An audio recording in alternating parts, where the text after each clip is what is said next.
سلامونه. امید لرم چې تاسو ټول به روغ او جوړ یاست او ژوند مو ښه روان وي. د یو نوې ویډیو د یو نوې موضوع سره بیا ستاسو خدمت کې حاضر یم.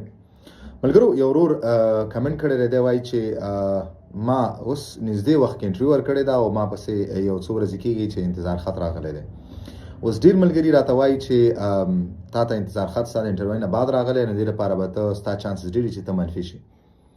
د انتظار خط بله خبره دا ده چې د انتظار خط په اړه باندې زه نن سبا ډېرې زیاتې خبرې اورم، ډېر کمنټونه ګورم. اول خو دې ملګري ته ورور، ستا انتظار خط ستا د انټرویو سره، ستا د جواب سره هیڅ تعلق نه لري، ستا د دوسیې سره هیڅ تعلق نه لري. انتظار خط چې کوم دی دا نورمال هر چاته شپږ میاشتې بعد راځي.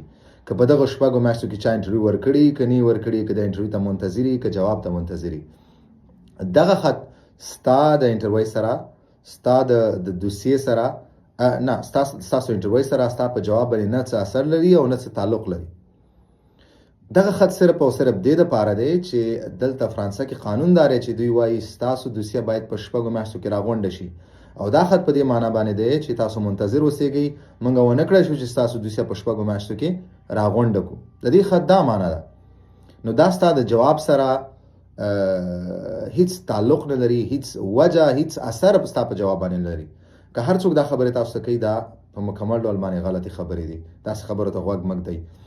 بله خبره دا ده چې په دې ورځو کې دغه یو خبره ما نوټ کړې ده، هغه دا ده چې ډېر ملګري د انتظار خط په اړه باندې داسې خبرې کوي چې ستا انتظار خط ستا د انټرویو نه مخکې راشي نو تا ته منفي راځي یا مثبت راځي، یا که وروسته راشي دا به منفي یا مثبت وي. یو ځلې بیا زه خپله خبره تکراروم چې ستاسو دغه انتظار خط ستاسو د انټرویو سره، ستاسو د جواب سره هیڅ تعلق نه لري، نه پې کوم اثر غورځوي.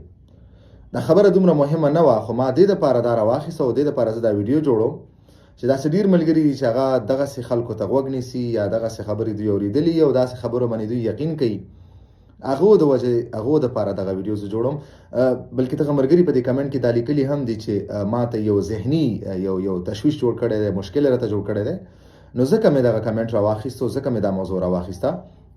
یو ځلې بیا درته وایم چې ستاسو دغه انتظار خط ستاسو د جواب سره، ستاسو د انټرویو سره هیڅ تعلق نه لري او نه دا ستاسو په جواب باندې کوم اثر غورځوي، که هغه منفي او که مثبتي. نو دا تشې غلطې خبرې دي او دغسې خبرو تاسو غوږ مه ږدئ.